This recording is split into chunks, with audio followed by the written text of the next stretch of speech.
after the tests in April, where Starship fully assembled took off from the launch pad in Texas, it had some engine failures and failed to separate. And if you guys remember, I do vividly, it blew up. It was spectacular. Yeah. Mm-hmm. But SpaceX regarded it as a massive success because it's the most powerful rocket that's ever been built, the most powerful system capable of reaching orbit and beyond. And just getting off the launch pad was fantastic. The negative side of it was that it caused some damage to the surrounding area in Boca Chica, Texas, right on the Mexico border.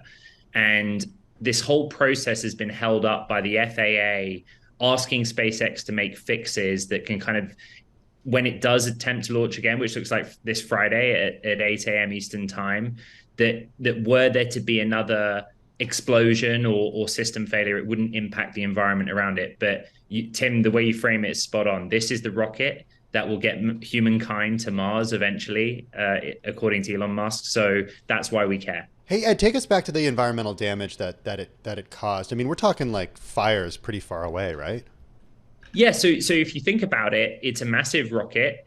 Go out there and use whichever search engine you prefer and just look up Starship.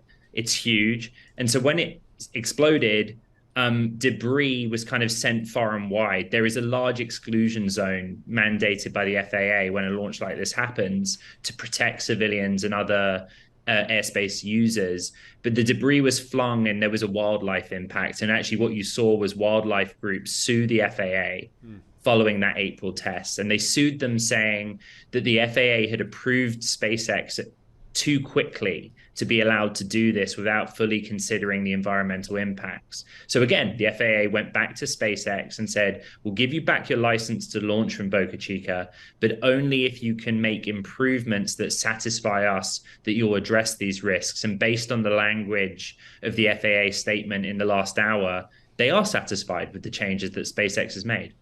Concrete chunks left craters a foot deep, were strewn across tidal flats. Almost 4 acres of state park were burned. So it was pretty extreme. So they're moving forward. So this is a big move, no doubt, for Tesla. Let's transition a little bit. I mean, for SpaceX, excuse me. So let's transition to what we have all been talking about today, that may be Starlink, that we could see an IPO, although Elon Musk came out and said false. Right. How are we reading? What are you hearing about this?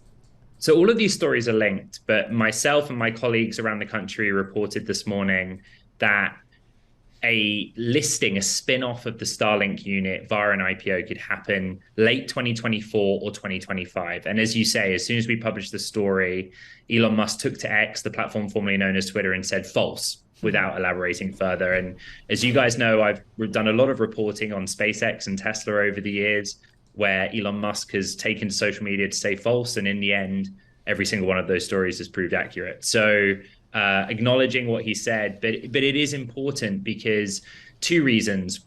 Investors love an IPO. And we know from the private markets and secondary markets that investors will get any chance they can to get into SpaceX ahead of what would be a potential spinoff of Starlink. But also Starlink's where all the money's being made by SpaceX. It's the cash cow that really funds this end goal, which is getting humans to Mars, because it's an expensive enterprise. And Starlink is not only going to be the majority of revenue next year, we've reported, but it's also much higher margin revenue, right? You know, launching stuff into space, the rocket side of the business, it has a limit to what it can bring in cash-wise. And so the future of SpaceX and Elon Musk's big picture, it's all dependent on a financially healthy Starlink business. And listing it, making it available to public investors, raising more funds is a part of that strategy. I should note, full disclosure, Carol, you use Starlink. I do. We've talked about this in the past. I do. Awesome. Yeah. So, but at the same time, I bring that up, Carol, because Starlink, Ed, is not necessarily going to be the only game in town in the coming years. Amazon's working on Project Kuiper, which does a similar thing with a constellation of satellites. Should that competition, the competitive threat, be taken seriously? You know, it's analogous with the world of electric vehicles, right? You know, Tesla was first in electric vehicles and everyone wrote them off.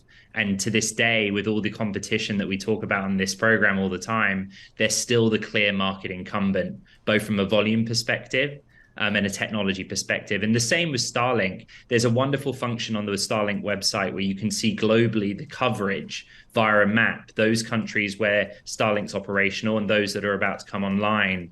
And it's connected people all over the world to the internet who would never have otherwise had access, which is really exciting as a technology story. Amazon and Kuiper is in the very early stages. They have prototype satellites in orbit. They want to build out a constellation. But remember, SpaceX was at the brink of bankruptcy in its early days, founded in 2002. Here we are in 2023, and it's taken them almost 2 decades to build out this constellation with Starlink and get it to where it is now. It's incredibly capital intensive and it takes time, but they're a clear leader. Did you talk valuation at all in terms of what this company could be worth? You know, we reported in June of this year based on some action in the secondaries market or the private markets for selling employee shares that the valuation's around $150 billion right now. So SpaceX is the most valuable private company in the world, pretty much. And it's fun. Like, you guys have been at Bloomberg a long time too, right? Mm-hmm. We talk so much about public companies, less about private. But certainly in my career, this is the private company that we've all followed the most closely.